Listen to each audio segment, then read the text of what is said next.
السلام علیکم ورحمۃ اللہ وبرکاتہ۔ مزار پر حاضری دینے سے مشکلات کیسے حل ہو جاتی ہے؟ مزاروں پر حاضری دینے سے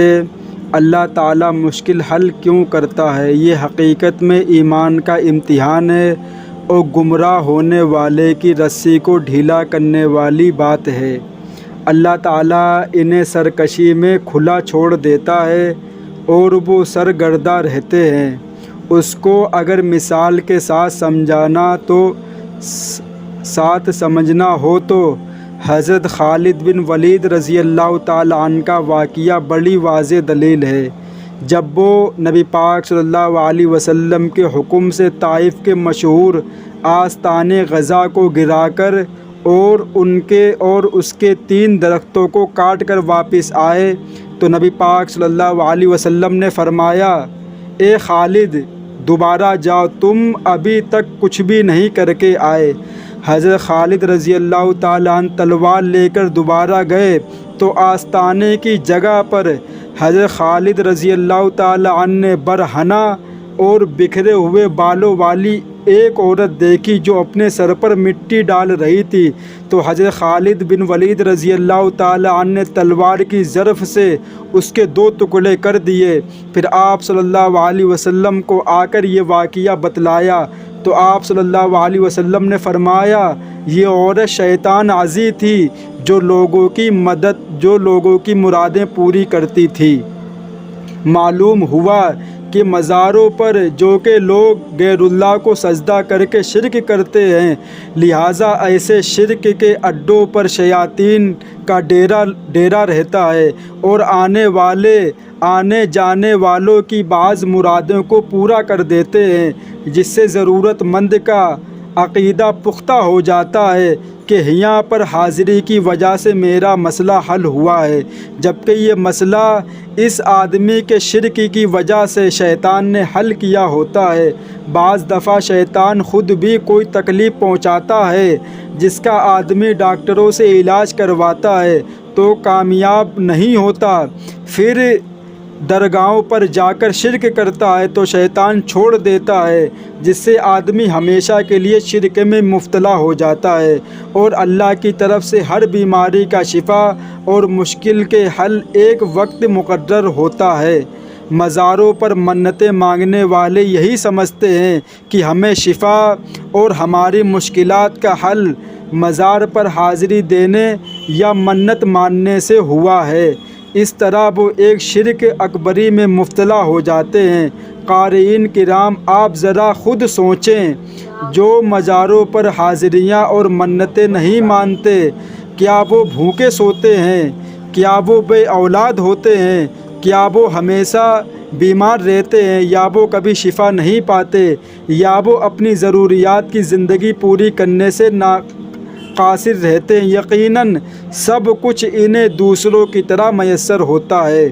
جب مزاروں پر حاضریاں دینے اور نہ دینے والوں میں کوئی خاص فرق نمایاں نہیں ہے، تو پھر کیوں اللہ تبارک و تعالیٰ کے ساتھ اس کی کمزور مخلوق کو شریک ٹھہرا کر اپنی آخرت برباد کرتے ہو؟ بہرحال اگر آپ کسی قبر پرست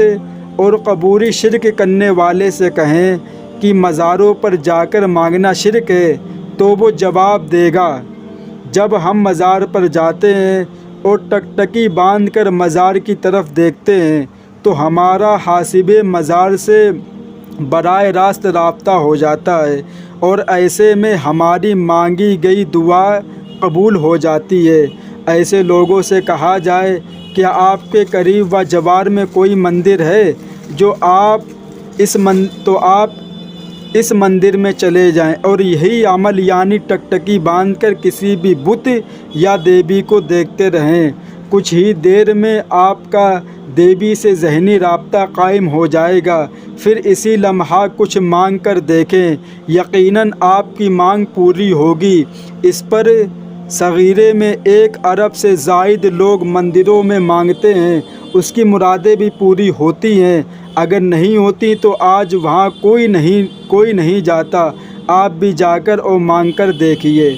کسی مزار یا مندر میں مانگنے پر مل جانے کا یہ مطلب ہرگز نہیں ہے کہ ان سے مانگنا اسلامی شریعت میں جائز ہے۔ دینے والا تو اللہ ہے جو کافروں کو بھی دیتا ہے اور مشرکوں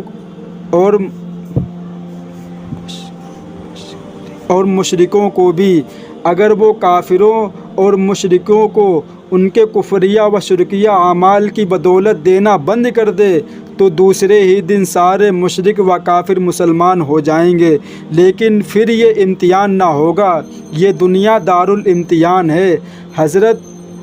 عبداللہ بن مسعود رضی اللہ تعالیٰ عنہ کی بیوی